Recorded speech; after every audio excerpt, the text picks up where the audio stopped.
Assalamualaikum warahmatullahi wabarakatuh. Selamat pagi, siang, sore, malam buat Anda semuanya kawan. Berjumpa lagi dengan Sigit Kurniawan di sini di podcast Bincang Sehat RSKIM Batang. Dan seperti janji kita yang sudah kita share di Instagram RSKIM Batang ya, kita akan menghadirkan Dr. Tri Sulistiarini SPA. Beliau adalah dokter spesialis anak. Kita akan sapa beliau terlebih dahulu. Selamat siang, dokter. Selamat siang, Mas Sigit. Iya, ini untuk dokter ini sapaan akrabnya dokter ini, betul? Iya, betul. Iya, bagaimana kabarnya, Dok? Alhamdulillah sehat. Alhamdulillah sehat ya. Dari pagi katanya sudah ada banyak kegiatan ya, Dok ya. Iya. Ya nggak apa-apa, kita ganggu sebentar ya. Oke. Oke. Nah, seperti gambar yang kita bagikan, dokter ya, di Instagram. Dan untuk Anda semuanya, kita akan membahas tentang polio, Dok. Ini sempat santer di Indonesia, dokter. Kemarin kejadian di PD Aceh. Ada satu kasus polio. Dan 3 hari yang lalu ini sudah naik kasusnya, dokter, menjadi 4 kasus. Betul. Ya. Oke, kita akan sebelum kita membahas tentang penyakit polionya, ini Sigit akan flashback terlebih dahulu bahwa Indonesia ini sudah mendapat sertifikat eradikasi polio, dokter. Betul. Atau sertifikat Indonesia bebas polio. Sertifikat ini diberikan oleh Organisasi Kesehatan Dunia WHO pada 2014 ya, dokter ya. Betul. Ya, itu berarti artinya 2014 Indonesia sudah terbebas dari polio pada waktu itu. Iya. Namun sekarang ada kasus lagi, dok. Iya. Oke, kita akan bahas mengenai penyakit polionya terlebih dahulu. Ini penyakit yang seperti apa, dokter? Oke. Polio itu penyakit yang penyebabnya karena virus. Dia dari human enterovirus. Jadi yang diserang memang sistem saraf. Dan dampak yang paling buruk itu akan menyebabkan kelumpuhan. Lumpuhnya bersifat layuh, jadi lumpuh yang lemes. Beda dengan anak-anak yang kayak cerebral palsy gitu ya. Ini benar-benar ototnya lemes karena memang yang diserang adalah bagian dari medula spinalis, itu yang bagian anterior, yang bagian depannya. Jadi dia sebagai pusat motoriknya gitu.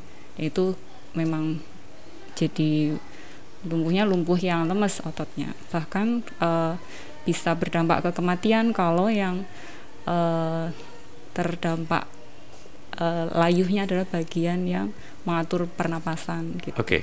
Ya, lumpuhnya lumpuh yang lemes ya, dok ya. Iya. Ya. Tapi masih bisa menggerakkan tangan, kaki atau kepala atau seluruh badannya nggak, dok? Ya lemes ya memang. Jadi kebanyakan yang kena memang di bagian ekstremitas bawah ya. Jadi tungkai itu memang jadi tidak bisa digerakkan. Refleks-refleksnya juga jadi menghilang ya, refleks. Biasanya kan kalau ada kelumpuhan, dokter pasti akan memeriksa refleks fisiologisnya muncul atau enggak, refleks patologisnya masih ada atau enggak. Tapi kalau pada yang polio memang benar-benar yang lemes, jadi makanya kita nyebutnya acute flaccid paralysis. Jadi paralisis yang sifatnya ototnya lemah gitu. Oke, gitu ya. Ini terjadi di umur berapa saja, dok? Bisa menyerang umur berapa saja? Sebenarnya polio bisa menyerang hampir semua segmen usia. Semuanya? Iya, bahkan dewasa pun bisa kena. Namun memang kelompok yang sangat rentan ada di usia di bawah 5 tahun. Gitu. Jadi mereka yang biasanya akan menderita istilahnya kesakitan dan kematiannya paling tinggi di kelompok tersebut. Ya. Anak-anak ya berarti ya, dok ya? Iya, betul, balita ya. Iya. Ini patut diwaspadai karena sudah terjadi 4 kasus sekarang ini, 3 hari yang lalu diberitakan oleh media nasional. Kasusnya sama di PD Aceh. Nah, ini dari 1 kasus, dok, ke 4 kasus. Apakah ini penyakit menular atau gimana? Jadi penyakit ini memang sangat menular. Dia penularannya lewat fekal oral. Fekal oral itu artinya seseorang akan menyebarkan virus tersebut melalui produk fekalnya, produk tinjanya. Kemudian dia akan masuk ke orang lain yang melalui mulut, gitu. Memang tidak hanya lewat mulut, artinya hanya makanan terkontaminasi atau mungkin dia kurang menjaga kebersihan, bahkan percikan droplet pun diduga bisa menjadi cara penularan dari virus ini. Tapi memang kalau untuk droplet masih sangat jarang. Masih sangat jarang. Iya. Ya, ini mohon maaf dari tinja, Dok. Ini berarti menular lewat udara atau gimana ini? Enggak, fekal oral. Jadi memang ada sesuatu yang tertelan yang Oh. dia mengandung virus tersebut. Oh, seperti itu ya. Iya. Tapi kalau droplet terus nempel ke kulit kita, itu menular atau Enggak, masih kalau aman? ke kulit enggak. Enggak Memang ya? dia harus lewat pencernaan. Oh, gitu. Bisa memang lewat peredaran darah, tapi memang dominasinya kalau human enterovirus melalui pencernaan. Ya. Tapi kalau misal lagi terjadi luka terus ketetesan, bisa jadi ya, Dok ya. Kemungkinannya ya. Kemungkinannya tapi kecil ya. Kecil. Oke. Oke, itu dia. Sekilas mengenai penyakit polio, kawan, dan kita sudah mendapat banyak pertanyaan, dokter, dari masyarakat yang ada di Instagram. Ini kita baca satu-satu ya, Dok ya.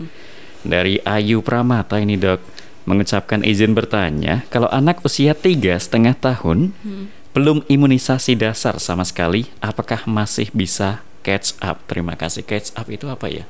Survive Catch up dalam itu mengejar. Oh, mengejar. Iya. Nah, Iya. jadi pada kelompok usia yang memang harusnya sudah mendapat imunisasi lengkap, namun mereka belum berkesempatan mendapatkannya, entah karena alasan apapun ya, itu masih bisa dikejar. Nanti konsultasikan aja ke puskesmas atau ke dokter spesialis anak. Nanti akan diarahkan mana-mana vaksin yang masih bisa dikejarkan untuk kelompok usia tersebut. Oh, seperti itu. Iya. Ya. Jadi jangan takut dimarahin. Kok baru datang usia 3,5 tahun sih, Bu? Gitu. Ya. Kalau idealnya usia berapa, Dok, untuk imunisasi polio ini?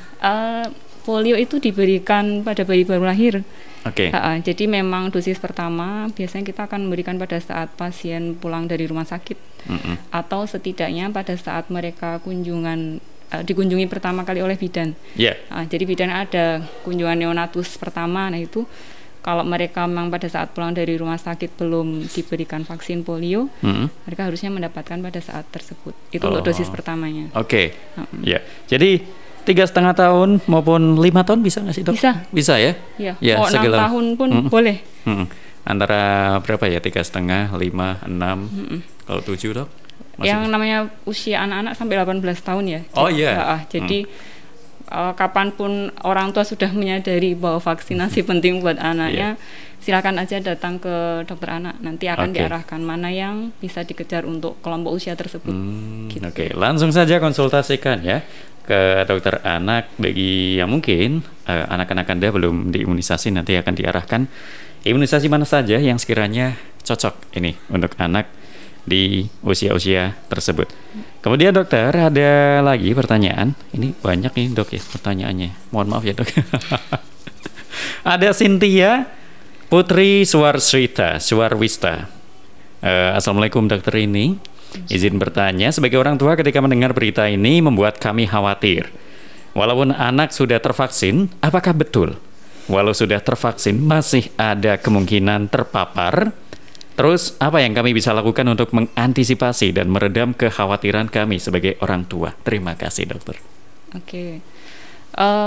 Kita tahu ya, tujuan vaksinasi itu bukan berarti seseorang jadi tidak akan terinfeksi, tidak akan kena penyakit yang sudah diberikan kekebalan melalui imunisasi. Namun dengan pemberian vaksinasi tersebut, setidaknya kita sudah pernah mengenalkan virus tersebut atau bakteri tersebut pada tubuh si anak. Jadi ketika dia harus terpapar infeksinya, dia tidak harus sakit berat. Gitu. Tujuannya itu sih. Jadi kalaupun misalkan ya naudzubillah min dzalik ya, semoga enggak sampai terpapar polio katakan, ya semoga termasuk kelompok yang asimptomatik yang tidak muncul gejala. Jadi sebenarnya kasus polio yang di PD itu kan kayak fenomena gunung es ya. Satu, kita udah confirm karena memang bergejala lumpuh layuhnya. Terus yang lain kan pasti kita akan melakukan surveillance ya. Akhirnya kan ketemu yang 3 itu. Nanti pasti akan ketemu lagi yang lainnya. Karena secara teorinya begitu satu ketemu lumpuh layuh, pasti akan ada 200 anak di sekitarnya yang terinfeksi. Gitu. Sampai seperti itu ya, Dok ya? Iya. Ya, sebelum mengalami surveillance-nya memang harus jalan ketika begitu satu anak ketahuan AFP karena polio, ya memang jadi sibuk itu orang dinas kesehatan. Kalau sebelum mengalami kelumpuhan ada gejala awalnya nggak sih, Dok? Gejala awalnya memang sangat tidak spesifik karena biasanya hanya demam-demam ringan, kemudian gampang capek, ada nyeri-nyeri di ototnya, kekakuan di leher. Jadi memang sangat tidak spesifik. Sama ya kayak penyakit lainnya, Dok. Iya. Namun dengan berjalannya waktu, kalau itu ke arah AFP polio, itu bisa memang menimbulkan kelumpuhan gitu. Butuh waktu bisa 10-21 hari untuk sampai munculnya kelumpuhan tersebut. Jadi tapi tidak perlu terlalu parno juga ya. Nanti anaknya demam, kelihatan lemes, terus aduh nanti takutnya ini polio ini enggak ya. Padahal banyak sekali ya penyakit-penyakit yang memang mengawali gejalanya ya seperti yang tadi saya sebutkan. Gejalanya sama ya memang ya, Dok ya. Hampir sama. Kalau antisipasinya, Dok? Antisipasinya untuk mencegah polio ya. Iya, betul. Kita tahu polio itu penyakit yang tidak bisa diobati ya. Karena kan kalau sudah cedera saraf pasti ya untuk recovery-nya sangat sulit. Paling kita hanya akan melakukan rehabilitasi medik. Sehingga yang bisa kita lakukan untuk mengantisipasi supaya tidak terjadi polio, ya yang paling penting imunisasi. Iya, imunisasi polio. Kita tahu sejak pandemi COVID ini coverage imunisasi kita sangat rendah. Jadi memang sejak awal pandemi waktu kita sangat membatasi kunjungan yang beramai-ramai ke posyandu itu hal seperti ini yang kita takutkan. Jadi penyakit-penyakit yang sebenarnya bisa dicegah dengan imunisasi ditakutkan akan bermunculan beberapa tahun kemudian, dan ini mungkin salah satu pelajaran yang kita bisa petik ya. Jadi kita mungkin dulu sangat takut untuk keluar rumah gitu ya, akhirnya tidak melakukan vaksinasi ya, dampaknya mungkin salah satunya ini. Gitu ya, dampak dari pandemi COVID-19, posyandu keliling itu minimal ya, minim sekali ya, Dok ya. Orang jadi tidak mau melakukan vaksinasi kan, takut keluar rumah, takut berkerumun gitu ya. Yang selanjutnya adalah jaga kebersihan, Dokter. Betul. Ya, yang seperti apa itu? Jaga kebersihan ini mungkin lebih tepatnya bagian dari penerapan perilaku hidup bersih dan sehat. Ya, kita harus membiasakan cuci tangan pakai sabun. Kemudian kita memastikan makanan yang dikonsumsi bersih dan matang. Kemudian rutinitas mandi ya kalau untuk anak-anak ya. Mandi dengan air bersih dan dengan sabun. Kemudian satu lagi, perilaku untuk buang air besar. Di tempat yang seharusnya bukan di sungai ya. Itu PABS itu yang sampai sekarang mungkin masih jadi PR di beberapa tempat ya. Dan itu media penularan polio bisa sangat potensial dari situ. Kemungkinan besar terjadi di situ, Dok. Iya, karena anak-anak kan kalau di desa suka pada main di sungai. Nanti habis itu mungkin langsung makan gitu ya. Tersentuh gitu ya, Dok ya. Cuci tangan sabunnya ya entah bagaimana benar atau tidak ya. Jadi lebih ke PHBS tadi. Itu dia beberapa antisipasi untuk kita sebagai orang tua untuk menghindarkan anak kita dari penyakit polio ya, Dok ya. Kemudian ada dari Mas Nadim, Dok. Mendengar berita bahwa polio termasuk kejadian KLB. Sebagai orang tua pasti khawatir karena polio berisiko menyerang anak-anak di bawah 5 tahun. Lalu apa efek dari polio dan bagaimana polio bisa menular? Mungkin tadi sudah dibahas ya, Dok. Ya, kita langsung saja ya ke berikutnya. Dari Nisa 94, Dokter. Assalamualaikum, Dokter ini. Ya, izin bertanya, apakah ada perbedaan jika anak yang sudah diimunisasi polio dengan yang belum jika terkena penyakit polio? Dan apakah anak yang terkena penyakit polio dipastikan akan mengalami kelumpuhan seumur hidupnya? Masih ada lagi, Dok, selain imunisasi, usaha apa yang dilakukan untuk mencegah tertular polio? Mungkin yang ini sudah dibahas yang tadi ya, PHBS tadi. Mungkin kita lebih ke ini, antara anak yang sudah di polio, yang belum, ini dampaknya seperti apa jika terkena penyakit polio, dan apakah anak yang terkena polio akan mengalami kelumpuhan selama hidupnya? Beda antara mereka yang divaksin dan yang tidak, kayak yang tadi sempat kita bahas ya. Kalau yang sudah divaksin, insya Allah tidak akan muncul gejala berat. Namun mereka yang belum mendapatkan vaksinasi, itu risiko untuk terjadi kelumpuhan memang jadi sangat besar. Sangat besar. Iya. Jadi memang spektrum infeksi polio dari yang tidak bergejala ringan yang hanya meriang-meriang saja, sampai kelumpuhan, atau bahkan mereka yang lumpuh lebih dari 50% bisa jadi meninggal kalau kelumpuhannya melibatkan otot pernafasan. Oke. Gitu. Iya. Tapi seumur hidup nggak sih, Dok? Iya, kalau kelumpuhannya ya seumur hidup, karena seumur kan hidup. Ini ya bagian medula spinalis anteriornya yang rusak. Gitu. Oke. Kalau gitu bisa disembuhkan nggak, Dok? Kalau sembuh dari kelumpuhannya enggak, tapi kita setidaknya bisa melakukan rehabilitasi medik untuk memulihkan supaya dia tetap bisa beraktivitas. Gitu. Oke, diminimalkan ya penyakitnya.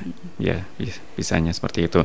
Kemudian dari Ririn R95, dokter, izin bertanya berapa dosis OPV? OPV itu apa, Dok? Oral polio vaksin. Oh, vaksinnya berarti ya? Ya, vaksin yang ditetes.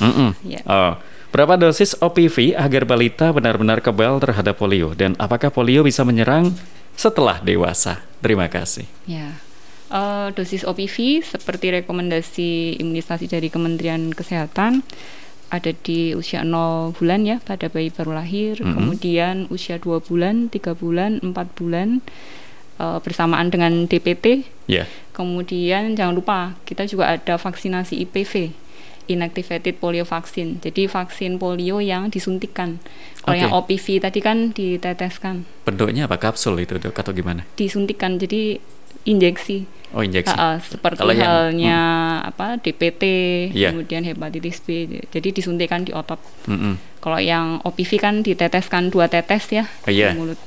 Tetes yang bentuknya kayak itu ya. Jantung gitu ya. Bukan jantung, siapa sih? Kapsul. Yang lingkaran ya, kapsul itu bukan. Kalau itu vitamin A ya. Oh, itu vitamin A. Kalau ini botol kecil gitu, dia ada droppernya. Jadi setiap kali meneteskan 2 dosis gitu. 2 tetes ya, 1 dosisnya 2 tetes OPV. 1 dosisnya 2 tetes OPV. Iya. Oke, itu dia ya. Terima kasih, dokter, atas pertanyaannya. Jawabannya.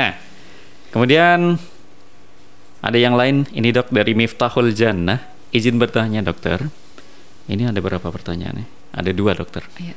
Mana yang lebih bagus, vaksin polio yang diteteskan di mulut, polio oral, atau yang disuntikan? Bangga.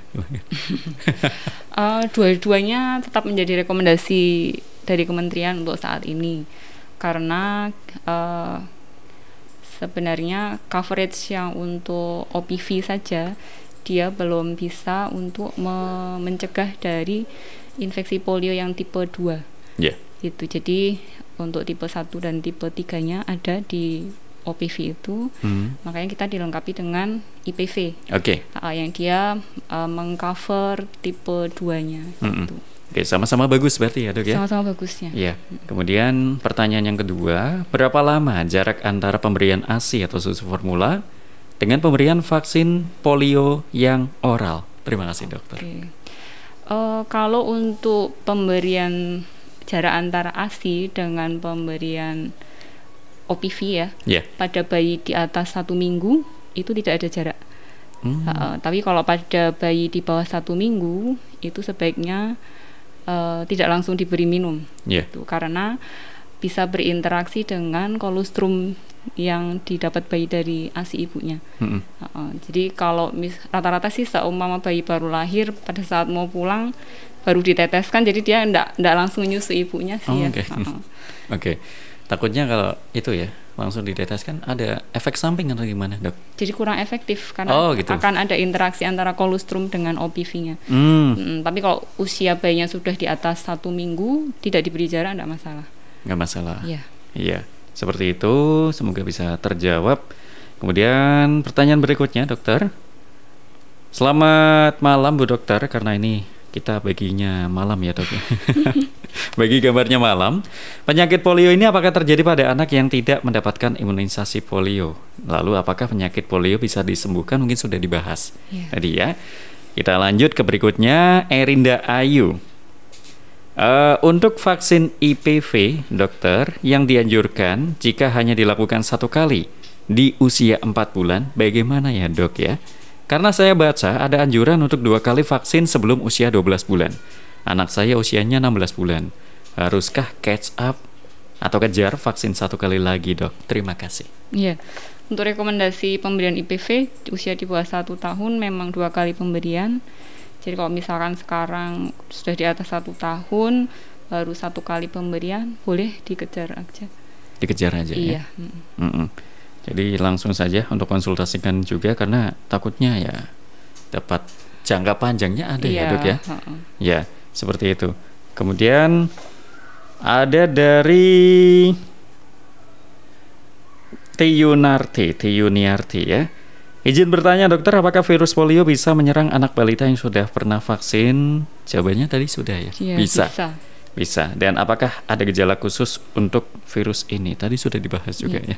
Ya, jadi itu dia beberapa pertanyaan dari masyarakat, Dok. Dan sebelum kita penutup, adakah closing statement ataupun pesan-pesan yang ingin disampaikan kepada masyarakat tentang penyakit polio ini, Dok? Silahkan. Oke. Kita harus sama-sama nyengkuyung. Nyengkuyung itu apa, Dok? Berperan untuk supaya negara kita bisa kembali menjadi negara yang bebas polio gitu ya. Amin. Salah satu peran yang kita bisa ambil, lakukan imunisasi sesuai jadwal gitu. Kalau kita sudah melakukan, kita ketemu teman yang belum melakukan imunisasi, diajak saja ya, supaya coverage imunisasi kita bisa sampai di atas 90%. Amin. Karena ketika imunisasi kita masih di bawah 90%, itu kekebalan komunitasnya belum akan tercapai. Jadi kelompok-kelompok yang memang tidak bisa mendapat vaksinasi hidup seperti halnya OPV ya. OPV itu kan vaksin hidup. Jadi hanya boleh diberikan pada mereka yang imunitasnya bagus. Anak-anak yang dengan imunokompromis ya, kekebalan yang kurang baik, apakah itu karena HIV atau karena keganasan, seperti itu kan, mereka tidak bisa mendapatkan OPV. Gitu. Jadi kita yang punya anak-anak yang sehat yang harusnya ikut menjaga mereka. Gitu. Kalau mereka yang dengan imunokompromis, mereka hanya bisa mendapatkan IPV-nya. Gitu. Jadi kalau yang OPV memang untuk anak-anak yang tidak ada masalah dengan kekebalannya. Kemudian selain meningkatkan cakupan imunisasi, jangan lupa perilaku hidup bersih dan sehatnya harus tetap kita jalankan. Cuci tangan pakai sabun, kemudian menghindari kontaminan dari makanan yang tidak bersih ya, makanan ataupun minuman. Kemudian tadi buang air besarnya harus di tempat yang seharusnya. Bukan di sungai gitu ya. Jangan nanti bikin jamban tertutup tapi ternyata pembuangannya di sungai. Tetap di sungai enggak ya? Sama aja ya. Gitu. Iya. Seperti itu, Dok ya. Semoga bisa bermanfaat untuk semuanya ya. Kamera yang ini aja. Semoga bisa bermanfaat untuk semuanya. Terima kasih kepada para penonton yang sudah menonton podcast ini. Oh iya, Dok, untuk jadwal poli dari dokter ini tiap hari apa dan jam berapa? Saya Senin sampai Sabtu sih ya, insya Allah. Senin, Rabu, Jumatnya di jam 2 siang. Terus kalau Selasa sama Kamis di jam 15, jam 3 sore. Oke, dokter, kalau untuk jadwal vaksinasi anak dari dokter ini sendiri, di hari apa aja? Jadwal vaksin bisa kapan saja sebenarnya, namun karena kita ada vaksin multidos ya, kayak BCG, kemudian MR, itu kan satu file untuk beberapa anak ya. Jadi untuk vaksin yang multidos kita jadikan satu di hari Sabtu. Nanti dengan dokter anak manapun bisa ya, kan di sini ada 3 dokter. Hari Sabtu bisa melakukan pelayanan semua. Jam berapa aja nih? Jamnya tergantung jam praktek dokter. Hari Sabtu ya, tiap hari Sabtu. Silakan bagi yang ingin imunisasi atau vaksinasi anak bisa langsung datang. Baik, seperti itu. Terima kasih kepada para penonton yang sudah menonton podcast ini. Barangkali ada yang ingin dikonsultasikan mengenai masalah anak, silahkan bisa langsung ke dokter ini ya, ataupun dokter anak yang lainnya yang ada di RSK Batang. Sigit pamit undur diri. Apabila ada kesalahan kata atau mungkin kata-kata yang kurang berkenan di hati Anda, Sigit mohon maaf. Selamat siang, dokter. Selamat siang. Izin pamit undur diri dan semuanya. Wassalamualaikum warahmatullahi wabarakatuh. Waalaikumsalam warahmatullahi wabarakatuh.